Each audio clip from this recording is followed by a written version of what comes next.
நமசிவாய. குருவே சரணம். அன்பான நேயர்களே, வரும் மார்ச் மாதம் 11ஆம் தேதி கோச்சாரத்தில் வக்ர நிலையில் இருந்த குரு கிரகம் மீண்டும் நேரடி சஞ்சாரத்திற்கு வரும் நிகழ்வு நடக்கப் போகிறது. அதிலிருந்து 83 நாட்கள் குரு நேர்கதியில் பயணிக்கப் போகிறார். இந்த காலத்தில் ராஜயோகம் பெறும் ராசிகள் எத்தனை, மிதமான யோகம் பெறக்கூடிய ராசிகள் என்னென்ன என்பதை இந்த பதிவில் தெரிந்து கொள்ளலாம். நேயர்களே, எங்கள் சேனலை முதல் முறையாக பார்ப்பவர்களாக இருந்தால் சப்ஸ்கிரைப் பண்ணிக்கங்க. பக்கத்தில் இருக்கக்கூடிய பெல் ஐக்கானை கிளிக் பண்ணி வைங்க. எங்களுடைய அனைத்து பதிவுகளும் உடனுக்குடனே உங்களுக்கு கிடைக்கும். ஜோதிட ரீதியாக பல அரிய தகவல்கள் தொடர்ந்து வரப்போகிறது. மிஸ் பண்ணாம மற்றவர்களுக்கும் ஷேர் பண்ணுங்க. குரு பகவான் நம் வாழ்க்கையில் பல பரிணாமங்களில் உலா வருகிறார். அவருக்கான நாம பெயர்கள் வியாழன், தெய்வ மந்திரி, அமைச்சன், சீவன், வேதன், ஆண்டாளப்பன், ஆசான், வேந்தன், பொன், பிரகஸ்பதி மற்றும் தேவகுரு என்று பல பெயர்கள் பெற்று விளங்கக்கூடிய குரு இந்த வருடம் மிதுன ராசியில் வக்ர நிவர்த்தி பெற்று தன்னுடைய சுயபலத்தை பெற்று உலா வரப்போகிறார். குரு பார்க்க கோடி நன்மை. குருவே வாழ்க்கை தத்துவத்தை உணர்த்தும் ஆசான். செல்வச் செழிப்பிற்கும் ஞானத்திற்கும் திருமண பந்தத்திற்கும் குழந்தை பாக்கியத்திற்கும் அருளக்கூடிய அதிபதி ஆவார். இப்படிப்பட்ட மாபெரும் சுபகிரகமான குரு கிரகத்தின் வக்ர நிவர்த்திக்கு பிறகு அனைத்து ராசிகளுக்கும் எப்படிப்பட்ட யோகம் அமையும், அதில் ராஜயோகம் பெறும் ராசிகள் எது என்பதை இப்பொழுது பார்க்கலாம். துலாம் ராசி நேயர்களே, உங்கள் ராசிக்கு 3க்கும் 6க்கும் அதிபதியான குரு பகவான் 9ஆம் வீடான பாக்கியஸ்தானத்தில் சஞ்சரிக்கின்றார். உங்களுக்கு இந்த 83 நாட்களும் பொற்காலமாக அமையப்போகிறது. 9ஆம் வீட்டில் இருந்து குரு உங்கள் ராசியை பார்ப்பதால் உங்களுக்கு அற்புதமான ராஜயோகம் கிடைக்கும். நீங்கள் சந்தித்து வந்த தடைகள் அனைத்தும் நீங்கும். பூர்வீக சொத்துக்களில் இருந்து வந்த சிக்கல்கள் நீங்கி நல்ல நிலை உண்டாகும். தந்தை வழி தொழில் எடுத்து நடத்த, தந்தையுடன் கூட்டு சேர்ந்து தொழில் நடத்த இது உகந்த காலமாகும். தந்தையின் ஆசிகளும் உங்களுக்கு கிடைக்கும். திருமண வயதில் உள்ள துலாம் ராசி நேயர்களுக்கு வரன்கள் கைகூடி வரும். வீட்டில் சுபகாரியங்கள், சுப நிகழ்ச்சிகள் நடப்பதற்கான வாய்ப்புகள் அதிகம். எதிரிகளின் வலிமை குறையும். எதிரிகளே இல்லாத நிலையும் உருவாகும். நீண்ட நாட்களாக உள்ள கடன்களை அடைப்பீர்கள். ஆரோக்கியத்தில் முன்னேற்றம் ஏற்படும். ஆன்மீக பயணங்கள் மற்றும் சுற்றுலா பயணங்கள் செல்ல வாய்ப்புகள் உண்டாகும். இளைய சகோதர சகோதரியின் ஒற்றுமையும் கூடும். தடைகளை எல்லாம் தகர்த்தெறிந்து வெற்றி வாகை சூட்டும் காலத்தை எதிர்கொள்ளப் போகிறீர்கள். துலாம் ராசிக்காரர்களே, உண்மையிலேயே குரு பகவானின் ஆசிகள் பரிபூர்ணமாக உங்களுக்கு கிடைக்கப் போகிறது. ராஜயோகத்தை எதிர்பார்த்து காத்திருங்கள். அடுத்து விருச்சிக ராசியினருக்கு, உங்கள் ராசிக்கு 2ஆம் வீடான குடும்பஸ்தானத்திற்கும் 5ஆம் வீடான புண்ணியஸ்தானத்திற்கும் அதிபதியான குரு பகவான் ஆயுள் ஸ்தானமான 8ஆம் வீட்டில் அமர்ந்து உங்களுக்கு 2, 4 மற்றும் விரயஸ்தானமான 12ஆம் வீட்டை பார்க்க போகிறார். பல சிக்கல்களில் இருந்து விடுதலை பெறப் போகிறீர்கள். 8ஆம் வீடு என்பது எதிர்பார்க்காத அதிர்ஷ்டத்தை தரும் என்பதால், அதிலும் குரு இருப்பதால் திடீர் அதிர்ஷ்டம் உண்டாகும். பங்குச்சந்தையில் அதிக லாபம். உயில் மூலமாக சொத்துக்களில் ஏதாவது வழக்கு வில்லங்கம் இருந்திருந்தால் அது தீர்ந்து உங்களுக்கு சாதகமான பதில்கள் கிடைக்கும். நிலுவையில் இருந்த பணம் அல்லது இன்சூரன்ஸ் தொகை கைக்கு வரும். வேலையில் இருந்து வந்த மறைமுக எதிர்ப்புகள் நீங்கும். பணிகள் துரிதமாகும். வேலையில் நல்ல பெயர் எடுப்பீர்கள். தொழில் செய்பவர்களுக்கு தொழிலில் சில மாற்றங்களை செய்வீர்கள். புதிய முதலீடுகள் செய்வீர்கள். அது நீண்டகால அடிப்படையில் முன்னேற்றத்தை தரும்.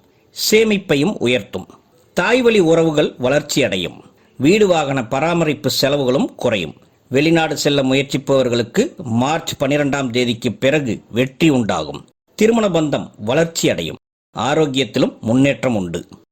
தனுசு ராசி நேயர்களுக்கு, உங்கள் ராசி அதிபதி மற்றும் 4ஆம் வீடான சுகஸ்தான அதிபதி குரு 7ஆம் வீட்டில் இருந்து உங்கள் ராசியை நேராக வக்ர நிவர்த்தியாகி நேர்கதியில் பார்க்கிறார் என்றால் இது உங்களுக்கு அடிக்கப் போகும் ஜாக்பாட் என்றே சொல்லலாம். உங்களின் தன்னம்பிக்கையும் ஆளுமையும் அதிகரிக்கும். எடுக்கும் முடிவுகள் தெளிவாக இருக்கும். வேலையில் இருப்பவர்களுக்கு முன்னேற்றம், பதவி உயர்வு, சம்பள உயர்வு உண்டாகும் யோகியதை தேடி வரும். தொழில் செய்பவர்களுக்கு வாடிக்கையாளர் மூலமாக அபிரிதமான வளர்ச்சி உண்டாகும். கூட்டுத் தொழிலிலும் நல்ல லாபம் ஈட்டப் போகிறீர்கள். குருவின் பார்வை 1, 3 மற்றும் 11ஆம் வீட்டின் மீது பதியும் என்பதால் எடுத்த காரியத்தில் வெற்றி. குடும்பத்தில் மகிழ்ச்சி. சகோதர சகோதரிகளின் ஆதரவு, கூடுதலான மனதைரியமும் தன்னம்பிக்கையும் பிறக்கும். திருமணத்திற்காக காத்திருப்பவர்களுக்கு மார்ச் 12ஆம் தேதிக்கு பிறகு வரன்கள் உறுதியாகும். தடையற்ற சுபகாரிய பேச்சு உண்டாகும். கணவன் மனைவி உறவுக்குள் நெருக்கம் அதிகரிக்கும். ஒருவரை ஒருவர் புரிந்து கொண்டு செயல்படுவீர்கள். குருவுடன் சேர்ந்து சனியும் தனது 10ஆம் பார்வையாக ராசியை பார்ப்பதால் இது உங்களுக்கு ஒரு மறுமலர்ச்சி காலம் என்றே சொல்லலாம். அனைத்து விஷயங்களிலும் வெற்றி வாகை சூடுவீர்கள். மகர ராசியில் பிறந்தவர்களுக்கு உங்கள் ராசிக்கு தைரிய வீரிய ஸ்தானமான 3ஆம் வீட்டிற்கும் விரயஸ்தானமான 12ஆம் வீட்டிற்கும் அதிபதியான குரு பகவான் 6ஆம் இடமான ருண ரோக சத்ருஸ்தானத்தில் வக்ர நிவர்த்தி அடைந்து நேர்கதியில் பயணிக்கிறார்.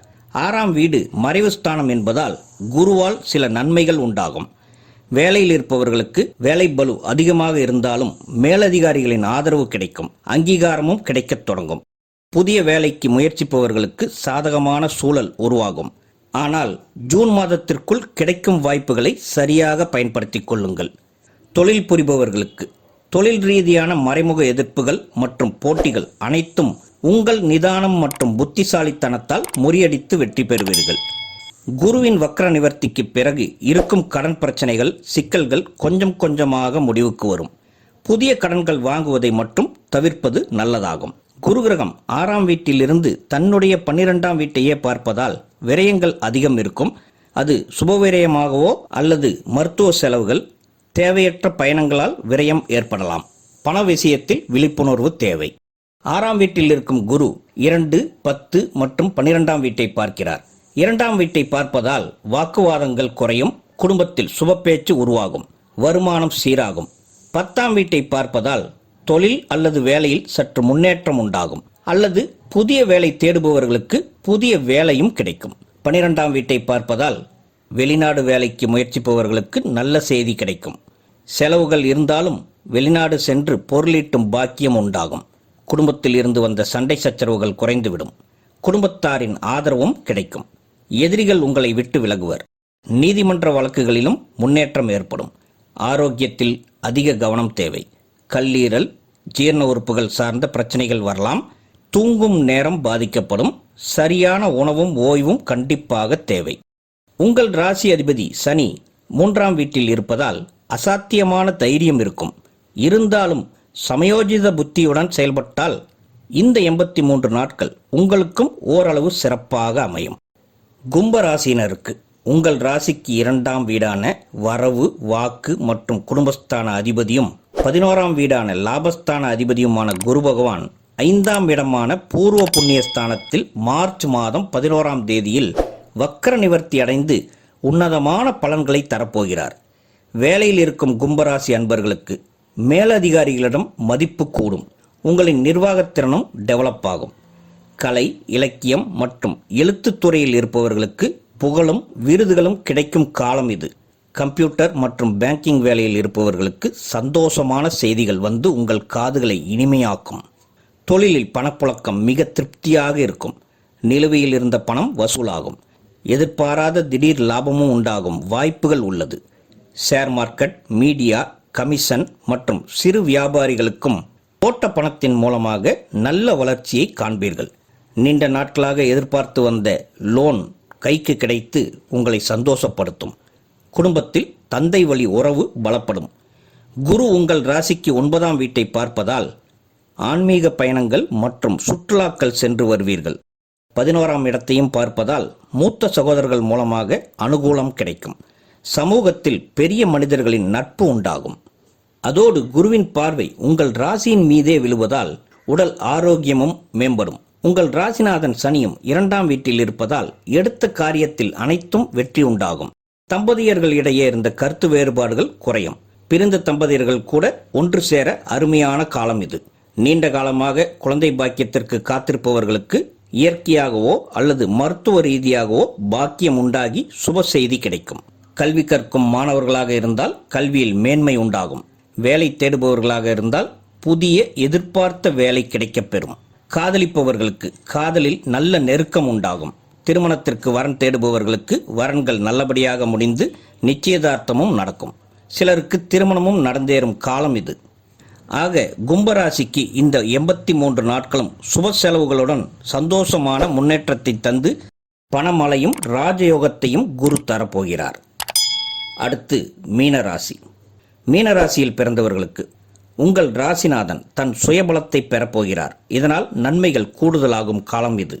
உங்கள் ராசிக்கு முதல் வீட்டிற்கும் ஜீவனஸ்தானமான 10ஆம் வீட்டிற்கும் அதிபதியான குரு சுகஸ்தானமான 4ஆம் வீட்டிலிருந்து 8, 10 மற்றும் 12ஆம் வீட்டை பார்க்க போகிறார்.